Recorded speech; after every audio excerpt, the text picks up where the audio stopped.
most infamous part of our show, the movie reviews.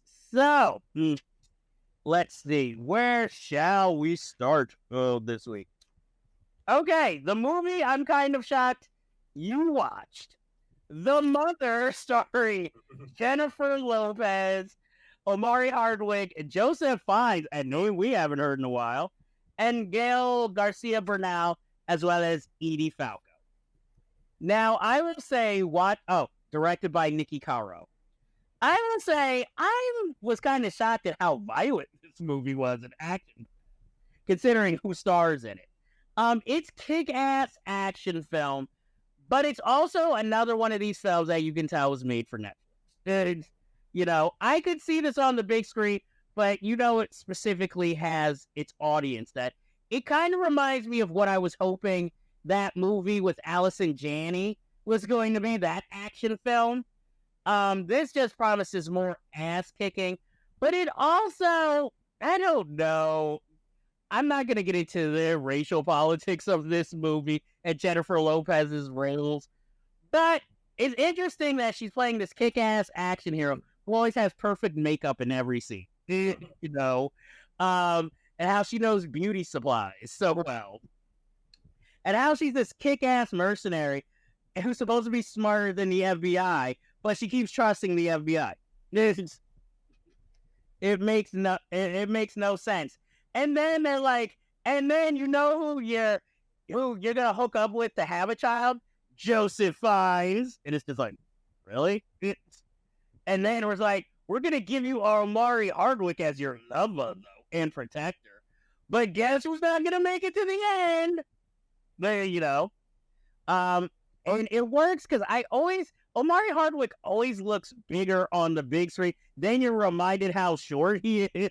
Because it's like, of course he towers over Jennifer Lopez, but then when he goes up against other times, like, oh yeah, I forgot that part. So, maybe he could play Mr. Majiko Platt. I don't know. It's okay. It's a good time waster. Blockbuster movie. If you have nothing else better to watch, you should watch it. And I still think Jennifer Lopez is one of the most beautiful women in the world. So that is why I keep watching her good to usually subpar movies. But luckily, this one is one of the good ones. Definitely better than Shotgun Wedding, her other recent film. What did you think of The Mother? Yeah, so it's true. I see Omari Hardwick up close. He ain't that tall as he is on paper. So I'll get that out of the way. I was mildly entertained by the movie. I think it had some really good action sequences. I like that J-Lo's character was not like, it was all lovey-dovey between her and her daughter. Like you could see, even at the end, there's still kind of a disconnect where it's like she could never be the mother that this girl wants her to be. Like she's more attached to the foster parents. And, it had an interesting premise, sort of like a Born Identity kind of thing. But I guess it's hard to get past J-Lo in the part. I guess, trying to make something different for her that is not a romantic comedy and not like a straight drama. But I feel like there were probably better actresses who could have done this and probably would have been, like you said, maybe somebody that would have not been afraid to get their hands dirty, like a Charlize Theron or a Michelle Rodriguez type of actress that could have went in there. And you could honestly believe them as, this cold-blooded hit woman. Dame Judi Dench. I wouldn't be against that. But yeah, I just, she's okay. I'm not saying she's flat out terrible, but it's a time waster. And I don't think it's a bad one. I would recommend it if you're looking for a good movie with a strong female lead that isn't trying to be so overt with like any kind of politics. It's just entertaining. I feel like almost Jennifer Lopez and Kate Beckinsale should have switched movies because she did recently an action film. I think it was Bolt. What I think it would have been more interesting if Jennifer Lopez played that role and Kate Beckinsale played the mother here. Then I think it might have been a better quality for each film. I like Bolt a little bit more than I like the mother. I mean, like I said, there's nothing wrong with it, but it also feels like Jennifer Lopez's character is sort of like Halle Berry was in a James Bond movie where everybody wanted her to have a spinoff, but it never happened. Because Jennifer Lopez is more like, oh, she's this kick-ass pretty female that you feel like should partner with somebody rather than maybe have the movie all be about her, unless her character proved to be so popular that it was demanded for a spinoff. And that's what I felt like watching the movie. You know, I'm just glad, you know, nowhere was there a cameo by Ben Affleck. You know, like as a GI, like, hey, I trade you. How you doing? And then, boom, his brains are exploding. They could have universe build it with the accountant. Well, let's see, there you go. She could have played a supporting role there. Though I think after Geely, I don't think you're going to see them in the same movie ever again. Public-wise, you'll see them, but like acting together, no. So it's like with Sean Penn. Just don't. Though Sean Penn would have been more interesting as a villain. You know, have his character from The Gunman be the villain here. See, hey, I am crossing worlds and world building here. And then somehow have Timothy Hutton in there. Only because I watched The Falcon and the Snowman recently. Very good film. Exactly. And just for the time's sake, Dorian Harewood. What are you doing here as a handler? You know, hey, I haven't seen him on the big screen in a minute. Though I probably would give it to Avery Brooks. Tell him, hey, stop teaching acting. And he needs to come back big time. Exactly. You need somebody with his voice. You know, like take the big hit character and put him in here. Again, I'm crossing and world building. Hopefully soon we hope to have a guest from that who was involved in the production of that movie. So, you know, maybe we could discuss it with him. So, but would you recommend The Mother? Yeah, I would. Okay, would you recommend Bolt? I didn't see Bolt. Oh, see, we must talk once you see Bolt. Okay, the next film, kind of a movie that came out earlier in the year, but I finally got around to seeing it. A little movie by the name of Creed 3. It's directed by Michael B. Jordan. This is, big shock, him playing Apollo Creed Jr. the second. Who, this time, no Rocky, but faces an opponent from his past. A guy he used to run with as a juvenile delinquent who has been in jail for the past 20 years and finally gets out and wants a shot at the title. Can I say this is ridiculously plotted? But oddly a little compelling. You know, Jonathan Majors is believable, but this film just feels rushed. It's like Creed 2, which is better, but those films to me always have this feeling of being rushed, even though it's been years since Creed 2. Because this film just feels like everything happens so fast. You know, you barely get a chance to breathe or really believe in the character, you know? Like, Jonathan Majors is good in the film, but he's given very little motivation here. You know, because he kind of, as you said, what was it? Jared Leto played the Joker as Kanye West. He kind of plays his role like an upstart rapper who got like a big record deal and sells out because he's bad-mouthing them all of a sudden. All this, and you never get that dramatic break, you know, to see how it might affect both characters. Then you have the death of another character in this movie that just, as soon as you hear, oh, are you taking care of yourself? Are you taking your medication? You already know the fate of that character. Tessa Thompson still has very little to do. And then you take the person who he had a hard time beating in the second film and give him like this minor role as like, hey, I'm going to help you train.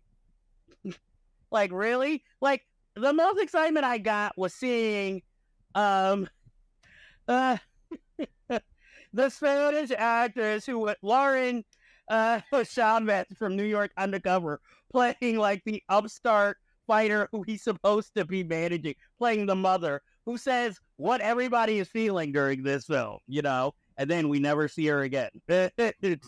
You know, it's not a bad film, but it's a lot to take, a lot of coincidences for you to take in, for you to be like, okay, okay, but it's not a bad film. But also you could tell it's Michael B. Jordan's first time directing because there's a lot of stylistic indulgences that don't need to be there. And it's not shocking when he says, "Oh, well, I watched a lot of anime," and I'm like, I can tell. It was, And he comes from the Brian Robbins school on directing action, where it's like, handheld, it's your friend. And where it's like, okay, I don't need to be this in your face all the time. But like I said, it's compelling. It's a time waster. But, it doesn't measure up to that Rocky status. Because, like, Rocky 1, 2, 3, I'll even give 4. All solid, all compelling. This just feels like an action hero coming back, doing the same thing, different circumstances, and and we're supposed to be like, oh, it's a miracle he did it again. Like, he's gonna win every time. There's nothing different. Whereas the Rocky movie, at least the first 3 films, there's offered something different. The only thing this matches is that, somebody close, a mentor dies, for the character. So like I said, I'll give it a mild thumbs up. What did you think of Creed 3? I got a couple of thoughts on Creed 3. So there are the comparisons with Rocky 3 with the fact that Creed is now like, he's got everything. He's got the title. And he's a big celebrity now and stuff. I think on the positive side, this is a better version of Rocky 5 because basically it's the same plot of taking this guy off the street and trying to get him back on his feet. And this guy basically manipulates him into getting his title. And now it's like, oh yeah, well, I got what I wanted. So now, fuck you. That's basically Jonathan Major's character. And I do like that even after the fight that it's not like they broke it up. Like, no, like there's a little bit of a healing moment there. Mm-hmm. So we're not making Majors a complete villain,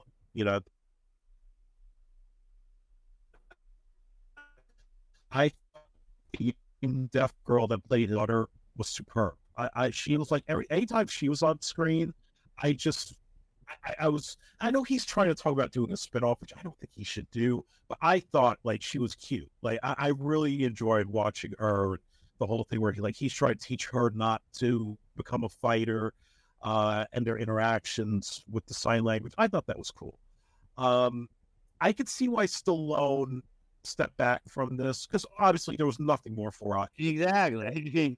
But I could also see where the darker elements of the story just were not going to vibe with the Rocky franchise, especially if you have a backstory that's dealing with child abuse when he was in the foster home. Yeah, that's probably straying too far from what Rocky is, but I get what they were trying to do, get a little more gritty, a little more urban, and try to tell Adonis a story without having to hang on to Rocky's shadow. So those, I think the positives are there that this movie is actually a decent film. I don't think it's the best Creed movie. The first one by far is the best one. 2 was good because at least that continued with the Rocky 4 premise of dealing with Drago. This one just felt like, okay, now we're setting up for spinoffs and, we're going to try to go all out with this. And I don't think he needs to do that. Now, I did think the fight was a bit abrupt. It didn't feel as epic as it needed to be because he tried to get stylish with the anime type of stuff and, the flashes of them in jail, all this, like, the fantasy shit I don't think you really need. It kind of took away from, what made the Rocky movie so good, even in the first Creed, where the fight has to be big and epic and you have to feel like you're there. I didn't feel that here because he went trying to make it like a superhero movie. The other issue, I think, is also the fact that, yes, you're not doing what I do with Tessa Thompson's character, who's supposed to at some point become completely deaf, and that hasn't happened yet. Throwing in Drago's son now, sense I know to talk about like a Drago spinoff, which again, why exactly to happen? And while the movie doesn't need Rocky in it, I think you still there's 2 things. I think you need to at least explain his whereabouts. like, obviously nobody wants to see Rocky dead, but they never really acknowledge, is he still in Philly? Is he still, like, did he move to Canada with his son? Like, we don't know where he is. And I thought that was kind of weird that all this stuff is happening and we're not really addressing his whereabouts. Okay. And I also think, and this now goes into spoilers here, but when Adonis's mother, who happens to be Apollo Creed's widow, when she dies, I think you should have at least, even if you weren't going to have Stallone in the movie, he should have sent a letter of condolence, or at least some mentioning, hey, Rocky called to send his condolences, something, rather than just, oh yeah, the mother dies and then it's all about Adonis and, getting convinced by his wife to get into the fight. Because again, the Rocky series has such a history to it, and the closeness that Rocky had with Apollo, there should have been some acknowledgement of the fact that the mother died. Obviously, he and Apollo were close. He should have said something at that point, and maybe could have helped propel for the third fight in this. And they just, like, again, I don't know if it's because Stallone's got his beef with the producer. Something needed to be addressed here. That's the only little thing that kind of bothered me. Otherwise, I was entertained. I would recommend it. Well, see, here's my thing. I felt like there's a bunch of great motivation here, but you never feel the heaviness. It's too slick. And, Michael B. Jordan, he has that playboy image, which he upholds here, even though he's a family man in the movie. But also, you could look at it as Jonathan Majors kind of being that trash-talking, hungry from the street clubber Lang, I mean, I'm glad it wasn't like, oh, he beat him in one fight and then there's another rematch, because then it would have been like Creed 2 again. I like what you said about it feeling like a superhero film, the final fight. But that's, again, like you said, I understand maybe he wanted to take away the audience in that scene because it's supposed to be, this is a fight between the two of them. It doesn't matter anything around them. But like you said, that takes away from it because it doesn't feel as epic, because it just feels like, okay, a stylistic choice rather than a natural choice. And another thing too, I felt it was a little bit abrupt to start. Like, after they do the flashback of how Major's character went to jail, the whole abruptness of Creed fighting the guy from the first film and winning the title, and then it's like, oh, he's retired now, he's a promoter. Like, okay, I do recall, of course, in the Rocky series, that Apollo was a promoter in addition to be a fighter. He basically set up that first fight with Rocky in the first movie. It was never supposed to be serious. It was just an exhibition bout that turned into something more for Rocky. But I'm like, okay, this guy isn't even 40. Like, this guy's like literally in his early to mid 30s, the way that I think of Michael B. Jordan. He shouldn't be retiring at that young of it. I know boxers have a little bit of a shelf life, but he's training a new generation of fighters. Aren't we going by this a little too quickly? Well, it's just like Jonathan Majors' character. Even if he was pulling strings and they needed it as a last minute, then it shouldn't have been a title fight. It should have been, again, an exhibition fight. Yeah, just a grudge match. Like, the title shouldn't even be a factor. Exactly. And then it's like, oh, Jonathan Majors sets up, Drago to get injured, so that, oh, now all of a sudden, okay, now I get this spot, but it's a title shot. And again, as old as he is, and the movie still has this thing of the opponent being so much huger than Michael B. Jordan muscle-wise that it becomes ridiculous. And this is why I felt like, again, these movies feel rushed, because, as I was saying, the heaviness, we never deal with it. Everything is just, okay, bump in the road, slick back. Bump in the road, slick back, instead of actually dealing with the emotional moments or, even the logic. Because, again, like you said, he's retired, all this. What's the time frame in this movie? Because it feels like this all happens in a matter of weeks, almost, So, yeah, I'm just like I said, I give it a mild recommend. It's not the worst thing I've ever seen. I guess I just kind of expected more from it, or at least a little bit better. But I do think Michael B. Jordan does have a future as a film director. Yeah, no, he definitely showed he's got some chops. He learned from Coogler pretty well. I just didn't walk out of the theater and be like, I want to go fight somebody. Yeah. I didn't get the feeling like the way people in '82 felt when they watched Rocky 3 and they were all pumped up and energized. Yes, I wasn't like, let me get a Creed t-shirt. Yeah. Nothing like that. No. And as long as in the next film, Carl Weathers isn't like Burgess Meredith or like Black Panther playing a spirit who's talking to him in his dreams to motivate him because we can't get Rocky back. We both are in agreement on this film. You're a little more enthusiastic than I am about it. But next, we look at the documentary Love to Love You, Donna Summer, directed by her daughter, Brooklyn Sedano, and Roger Ross Williams. I will admit, like, I knew all the Love to Love You, Baby, Last Dance, but I really didn't become a Donna Summer fan until she did I think it was a VH1 concert where she did all her hits. And I had that CD, and that was when I really felt the power of her music. So I am I'm a Donna Summer fan. I'm not going to sit here and say I have all her records or anything like that. And I saw when she was on, I've seen her attempts at acting, Family Matters. Mm-hmm. I did not see Thank God It's Friday with her in it. And, I even remember her daughter being on My Wife and Kids, replacing Megan Good's character. The thing with this documentary, it reveals a lot, but I didn't expect it to be so downtrodden and sad.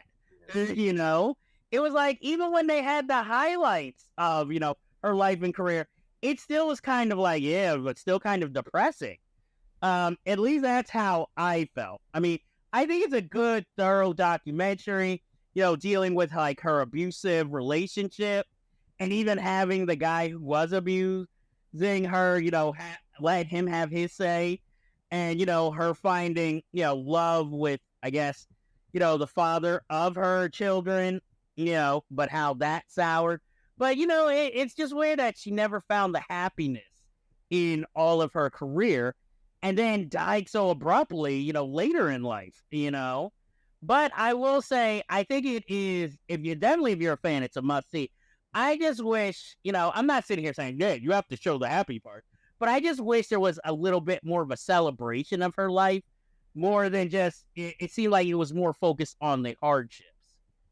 I'm not saying deny those, but I'm like, it doesn't need to take over the narrative either, because I mean, look at Tina Turner. She had a hell of a lot of hardship, but it still felt like a joy by the end of it as a celebration and a documentary about her. Yeah, I've definitely felt, well, first off, my introduction to Donna Summer was that Family Matters episode. And, going to the school dances back in 6th, 7th, 8th grade, they would always end with Last Dance most of the time. Like any place you go, that song plays.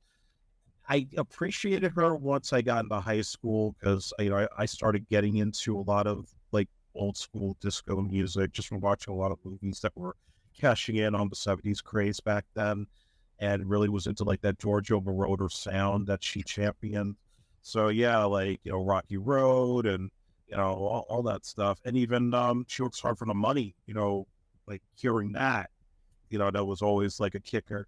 So yeah, this definitely felt like, wow, they just really wanted to go down onto like, this is the real Donna Summer. She was like, she did this great music, but she was unhappy and abusive marriages, abusive relationships, screwed over by the record company and this and that. And yeah, I'm sure, like, look, everybody has hard times, but let's look at the positives. Like when she put out She Works Hard for Our Money, like what that did for women empowerment back in the 80s. And it was also kind of a shame that there was stuff that they overlooked. Like you mentioned that VH1 special, which was sort of like her comeback at the time. Yeah. They overlooked the one album she did that Quincy Jones produced that had the song State of Independence. That was a big song back then because that was before We Are the World. And they got like Michael Jackson, Lionel Richie, Christopher Cross, and all these, like everybody who was a big name at that time doing the background vocals. And she's leading that. That was a big deal back then. And that song doesn't get enough credit. So it's like they didn't highlight that stuff, but they highlight, of course, like the disco craze, Donna Summer, and the song she did with Barbara Streisand, Enough is Enough. But there was so much more that they just sort of like overlooked to deal with the personal stuff. And I didn't know the whole thing about, her whole the comments she made that offended a lot of people who had AIDS and, the gay community. That I didn't know about. That was kind of revealing. And so yeah, it was definitely one that I learned a lot, but I didn't come out really like upbeat and joyous at the end. Would you recommend it? I would definitely recommend it if you're a fan of hers and to listen to that music again and to know her story. Well, like I said, I liked it. I'm not gonna say I enjoyed it. But again, I wish it had been joyous, but maybe the reason they didn't have like the Quincy Jones thing, because Quincy Jones is kind of a live wire to interview these days, so you never know what the hell he's gonna say. He could go into a tirade. Well, I know at one point I read something that she kind of criticized him a bit for. She felt he overproduced the album, that it became with all the slick production and the artists that he brought onto it. But, it's kind of like the setup for what Michael Jackson did with Thriller. It felt more like he was kind of building to that, and it was less about the vocals. It was more about the grooves. Well, I mean, thankfully, it wasn't like, hey, she guest starred on Family Matters, and we have Jaleel White here to talk about she was. Well, that would have been cool to see. It would have just been like, that would have been like one of those moments. It would have been like Judd Nelson in the Brooke Shields documentary, like, like what? Well, that would have been that. I'm just hoping the guy's healthy. Like, shit, he looks skinny. Well, I mean, Jaleel White's already skinny. But I say maybe for documentary, just always throw Judd Nelson in. Like, you'd be like, I didn't know her, but I like the music. Put her music on the St. Elmo's Fire set. He's like, Last Dance is my favorite song. I use it to get into characters Bender. I don't know. Well, yes, obviously we both like the documentary and would recommend it. Yeah, see, these are the conversations other movie review shows don't have. So, next we talk about, you want to talk about stylish, Asteroid City, written and directed by Wes Anderson, with a whole hodgepodge of stars except for Bill Murray, unless you watch kind of a trailer online where he cameos in that. That was cool. Yeah, this is basically about a kind of science fiction invention kids club convention that is quarantined after an actual alien shows up, and the families that are all involved in this. It's not Wes Anderson's best movie, but it's also not his worst. I enjoyed this shockingly more than I did The French Dispatch, because this film, I felt there was more of an ensemble that worked with each other rather than his French Dispatch, which was admittedly more of an anthology and was a little more loose, and the characters not really intertwining as much. The weird thing about this film is that 1 minute it's like a clunky do-it-yourself sci-fi film, but then the next minute it's also kind of this family or relationship drama. Then it goes into this whole theatrical Broadway acting background where it's just like, what? And again, Wes Anderson is becoming like Woody Allen, where like even the smallest role is practically played by a celebrity. Whereas, you know what? I wanted more Matt Dillon in this movie. He kind of gets short shrift as like, here he is as the mechanic, and then he's part of the theatrical scene, but not really. Shit, Willem Dafoe had more to do, and he's only one scene, than Matt Dillon did. I should have known, because I don't remember seeing Matt Dillon in the trailer, so I should have known. And even though me and you thought Tom Hanks took over Bill Murray's role, it was actually Steve Carell who took over Bill Murray's role when he got COVID and couldn't do the movie. And Steve Carell, he does what's needed, but again, not really noteworthy in his role, but he did what was expected. I like Tilda Swinton in this movie for some odd reason more than I've liked her in other movies. And her line about deciding not to have kids, I feel like that was like a Wes Anderson personal thing. Like him trying to explain to the audience, like, yeah, I like it, don't want to have them. The alien, I don't know why, but it just felt like some weird stop motion animation, like out of nowhere. Like I felt like Henry Selick directed that scene. You know, it's a good little bit of comedy, but again, there's these weird side stories that ultimately make no sense, like Maya Hawke's character in The Country Singer. That where it was just like, hey, this could have been cut. I like Scarlett Johansson, and not for the reason that most people would think. But I like Scarlett Johansson, her nude scene. But, you know, she kind of fit into the ensemble as a, you know, beautiful movie star. This is a good Jason Schwartzman, you know, role, because we haven't seen him really be a lead in a Wes Anderson movie in a while. And I think he was Dustin Hoffman-esque, but I think he does really well with the role. And even in the Sato theatrical scenes where he's using all the props to get into character, I thought that was an intelligent scene. Edward Norton, yes, he's there. I found Adrian Brody more engaging in his role. And even, it was weird that he put Margot Robbie in this film, but ceases to give her any close-ups. Because he does the same thing with Hong Chow and her scene with Adrian Brody, where it's just like, who's that? You know, if you don't know her voice, you're like, who the hell is he talking to? But, I mean, as I think this was far-reaching, but in his style, and I enjoyed it, but I also kind of miss early Wes Anderson, where, you know, it felt a little more emotional and touching, where it feels like here, half the time, half the characters are on standby and just, oh, I'm going to say this line like this. Okay, I'm going to say my line like this. It doesn't feel like anything is like emotional or gripping. I don't know if that's his style or if, you know, that's his trick, is in giving us this stylish dialogue, but actually feeling something and getting the actors to try and create, you know, emotional understanding in those scenes. And also, I miss the soundtracks. Like when Rushmore came out, when Royal Tenenbaums, there was all these like old hits and, you know, rock and roll, some jazz here. And really, now he's gone more to, you know, scores, which is fine, but I kind of miss that old rebellious kind of streak that feels missing from his films now. Now, instead of being a rebel trying to make his way in the artistic world, it feels like he is now that artistic world.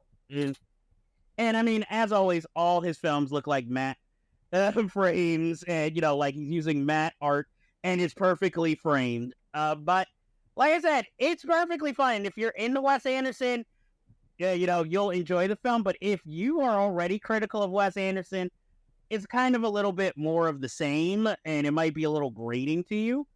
How did you feel about Asteroid City? I was kind of mixed on it. You know, like I could tell the actors were having fun doing that film. It was colorful. I loved the cinematography and the production design. And I am actually in favor of the stop motion alien that comes out. I feel like if Tim Burton could do some of that in Beetlejuice 2, he's got a hit on his hands instead of some of the other shit he's been doing lately. Yeah, I mean, it's not a bad film, but I'll admit there were times, like you said, where I kind of missed the old Wes Anderson when he did Bottle Rocket and Rushmore and Royal Tenenbaums, where, you know, those films were a little bit more grounded, not as stylish as what he did later on. And this is just kind of like, okay, now he's got a lot of money, so he can afford to, you know, create like these sort of artificial environments and, you know, still try to get his ensembles together or do some really offbeat thing. And there were times I just didn't kind of get it, like the whole deal where, you know, going back and forth between, I guess, what's supposed to be the real world of black and white, with Edward Norton being the playwright, And then that whole thing with him and Jason Schwartzman, where it looked like, I don't know, he was gay for him or whatever. I didn't get that. Yeah, that never really even got explained either. They never explained that. And then, of course, everything else we see is supposed to be, this is the play, this is the actual what he wrote. That's the stuff that was kind of jarring to me, but I guess because I haven't watched enough of his movies to really understand all that. Okay. Yeah, mild recommendation on here. I didn't hate it. I think there's a lot to like, but it's also not one that I'll like go back and watch it. Yeah. Well, there are other little things that, like you said, leave me like a little bit questioning of certain things in the film, which I guess is good, but it's like you said, he cut, like, by quarantining them, it's sort of like it in itself becomes a theatrical piece because, you know, nobody can leave, we must stay here. I'm happy that he seems to be the main director employing Jeffrey Wright, who's really good in this film. But again, it's also like it's nice to see Tom Hanks here, but it's just like, hey, it's Tom Hanks, and that's pretty much it. And I don't know. It feels like also now that he has Edward Norton in most of his stuff, it was either supposed to be the replacement for Owen Wilson, because all these roles feel Owen Wilson-esque that Edward Norton usually plays, and especially now playing a Southern playwright. Do you know? I almost feel like all of us would have played the country singer. I could see him playing that, but I feel like he would have been more effective as the playwright. Since, I mean, he did help co-write Wes Anderson's early film, so, you know, maybe that's why. And Owen Wilson now seems more, I'm a pure actor for hire, and I'm in Marvel, baby. I got my paychecks. Also, I never got the scene with Scarlett Johansson on the train and making, I guess, the delivery or the page or read the letter. I didn't get that scene at all. I mean, it's a good scene for Scarlett Johansson, but it felt like something that you would normally have cut from a screenplay because it makes no sense. And except for maybe, was it supposed to be like a jab at Harvey Weinstein with a studio executive apologizing for coming on to her, and clearly she wasn't into it. And yeah, I mean, you know, you get a lot of these movies out from those supposed to be released last year. And they're still in the mindset of 2018, 2019. So that wouldn't surprise me. That was a reference. But I will say, like I said, it's not his worst. I enjoyed it, but like I said, if you're a fan, you'll like it. If not, this isn't the film to start with, you know. I guess he's going to be our non-pervy Woody Allen of the modern day when it comes to ensemble films, you know. And finally, we're going to review a movie I'm shocked Andre went to go see. A movie by the name of No Hard... Oh, wait. Yeah, No Hard Feelings. Yeah, No Hard Feelings. I still had something to say. Well, Asteroid City. I meant to say, and his next film will be The World of Henry Sugar, a 40-minute animated anthology tale. And he's going to be also making what he says his next live-action film will be, is a darker tone set Benicio del Toro movie. Movie starring Benicio del Toro, which will be an espionage tale that's a father-daughter story. Will Bill Murray be in it? I have no idea. Benicio del Toro was the only person who has signed on. But I can see Bill Murray. He'll probably be his handler. Like, he'll be the Ellen Barkin of the movie for that bad Kevin Hart movie with Woody Harrelson. But now we will get into No Hard Feelings with America's sweetheart Jennifer Lawrence, or at least my American sweetheart Jennifer Lawrence. This movie, geez, we never really explained the plots of any of these reviews. No Hard Feelings is about a woman who is down on her luck and has her car towed, who is trying to save up to buy her mother's house and keep it from foreclosure. So when she sees an ad for a couple of parents who want somebody to date their teenage son and teach him about romance and love, and the payment will be a new car, she answers it, and hijinks ensue. I'll let you give your opinion first on No Hard Feelings, and then I will chime in.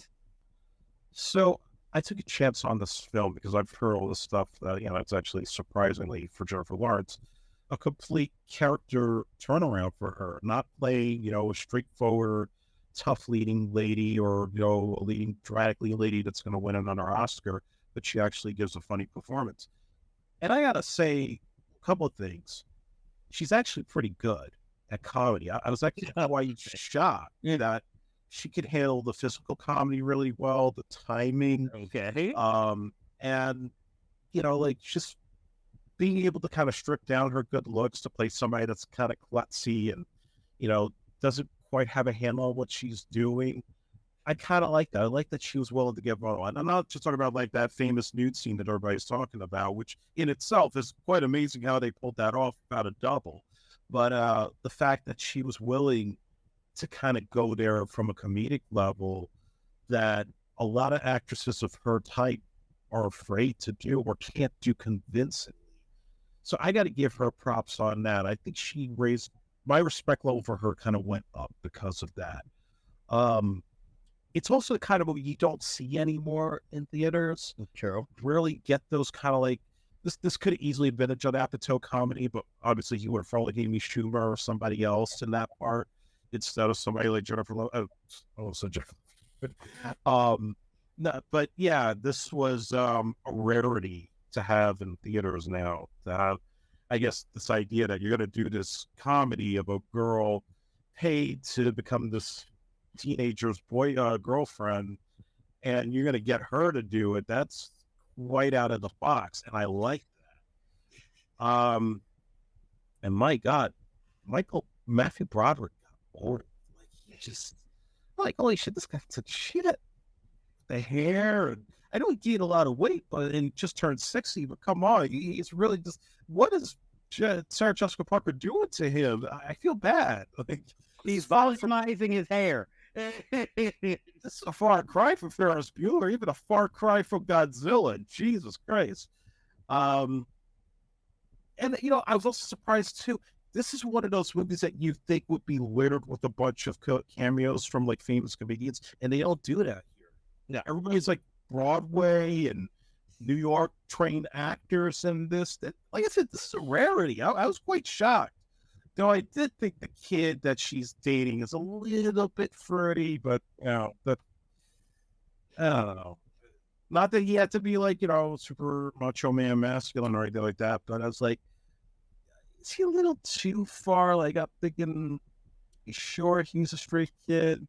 I don't know. Okay. Yeah, that's all my thoughts on this. Okay, well, I agree with you about the tone. You don't get too many comedies like this. And, even Jennifer Lawrence said that, that's the problem is that so many comedies are so, I guess, comedic filmmakers, going with what Todd Phillips said, they're so afraid to offend that they don't usually make movies like this anymore. But what I liked is that it is an R-rated movie that everybody predicted would bomb.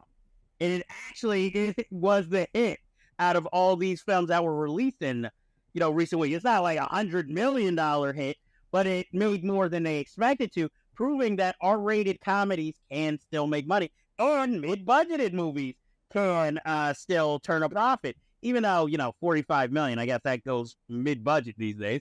I think it made its money because of the nude scene, and I'm going to say it right now, the finger trap scene. Well, see, I don't think anybody knew about those scenes till after opening weekend. And its first opening weekend, everybody started talking about it after that. Yeah, but its opening weekend, it did make $15 million, so there was an audience there. And I didn't expect either one of those scenes because I saw it opening weekend. So, because let it be known, other than Zendaya and Keke Palmer, I am a Jennifer Lawrence stan, and she can do no wrong in my eyes. I love her on interview shows. I love her performances. So I was already, and as soon as I saw the trailer, I knew I was going to see this. And I like how they try to downplay her age when in other films it was, oh, you're too young to play this role. You're an ingenue. Now it's like, oh, you're 32. You're kind of too old for our son, That was the only part where I was thinking, this is the part Amy Schumer would have normally played in this movie. Because I'm like, wait, she's still hot, and beautiful. I agree with you. I love her performance in it because she goes into it with such gusto that for a woman who has an Academy Award and was nominated for one, you wouldn't expect to go into so full-heartedly. And again, the infamous new thing, which I did not know was coming, and I'm like, oh my, there's no way they could have done that with a double. So afterwards finding out, oh no, she did, did do the scene and didn't even think twice about it. I thought it was kind of a reaction to like what happening with the infamous fappening when she's like, well, everybody see me naked anyway online, so why not? I didn't feel the same way you felt about the kid. I thought he was actually the perfect partner because they didn't overdo his nerdiness like they would have in a 90s comedy, like with some like the Shermanator or that character from Grandma's Boy. It wasn't that. He was ultimately sweet. He was just naive about the world, and even when it showed him trying to get another girl, the Asian girl, how that kind of blew up in his face, even after such a sweet moment. And then kind of that third act, because you kind of expect him to more act like his friend, the boss at the animal shelter more, but, he's actually kind of a sweet kid. And, I was only distracted by Matthew Broderick's hair in his scenes, but I felt he played the scene, though I do think he could play Professor Plum in that remake. I'm obsessed with a casting. I enjoyed the film. I mean, she had to have somebody to relate to because, like, her friends that, that who's in the end she comes through for. I just felt like, they were there. They didn't really have much to do but be a sounding board. Like that, I really enjoyed this film, and I liked it more than I expected. I mean, if I could, I'd give her, an Oscar nomination for comedy here. I even like the opening scene with the mechanic guy who tows her car, and she's saying that the guy was her cousin, and he's like feeling her up and things like that. And even the stupid scene where she first comes into the Adopt a Pet Center, and she's trying to be sexy and come on to him, and he like maces her and thinks she's gonna kidnap. Though I think the funniest scene was when she's trying to dance to back that thing up, and she's like, "Well, then you do it," and then he's just bouncing on. Though it felt a little Big Bang Theory-esque, I was like, "This is actually funny." And that's when I think the movie officially won me over. So I'm like, I highly recommend this film because I think no matter what, you'll enjoy this film. And I do wish there were a lot more daring R-rated comedies because this film had the thing R-rated comedies seem to miss, where it never felt exploited. Everything felt a little more natural coming together. Whereas a lot of R-rated comedies, it's just like, hey, it's nudity for nudity. Or, oh, well, we got to have a funny sex scene somewhere. Here, even the funny kind of sex scene didn't feel like, some 13-year-old, like, wetting himself over, to see, like, wait, Jennifer Lawrence going to do what? So I give it a very high recommendation. I give it a good recommendation. I do have one other gripe about it, though. Okay. This movie is set in Montauk, Long Island. Nobody has a Long Island accent. Well, let me put it to you this way. As good of an actress as Jennifer Lawrence is, does she look like she comes from Montauk, Long Island? But she's an Oscar-winning actress. She should do a Montauk, Long Island accent. I think that would throw everybody out of the movie. Like, what are you talking about, Louise? It would have been like, when did this movie a fucking Ed Burns movie? But like I said, I really enjoyed it. I thought it was good writing. I thought it was, okay directing. But I really enjoyed it. I think it's one of a sleeper hit of the year, and definitely will end up on my list. And not the best of the year, but honorable mention and maybe in special categories. Jennifer Lawrence gives like one of her best performance only because it's so unexpected from what we've seen. I guess you wanted her to play more like her American Hustle character here. No, not at all. No, I was surprised that she was as good as she was. So I highly recommend it too for her. Like I said, I might be one of the 5 people who also enjoyed the movie Joy with her in it. So, and also she finally admits she didn't know what Mother was about either. And she starred in it, but she was sleeping with the director, which are in her words. So she kind of had a cheat sheet of what she was supposed to be doing. And I just include this because, again, it's a fun interview moment, is that she's never met a method actor and she's afraid to work with one because she doesn't know if she's supposed to like stay in character too when talking to them. You know, I thought that was a cute little thing of her admit, look, she can do no wrong in my eyes. It's, you know, long as, again, no Will Smith breakdowns or, you know, controversial abuse where she's like, you know what? I kind of like Donald Trump. You know, then I'd be like, oh, and so we lose. And so, and you gave it a recommendation. Is it a mid recommendation or a solid recommendation? It's solid. Okay. Well, that ends our business for this week. But as you know, we always have unfinished business to attend to. But before we go, I have to ask you, viewers out there, have you seen Blue Jasmine? If not, why not? Because it's fucking awesome, despite who the director is. Andre, what movie would you recommend for the folks out there? Have you seen the documentary Arnold on Netflix? If not, why not? Because it is fucking awesome. And there you go. I have not, so I guess I have to check it out. And that ends our business for this episode, but we will see you next time.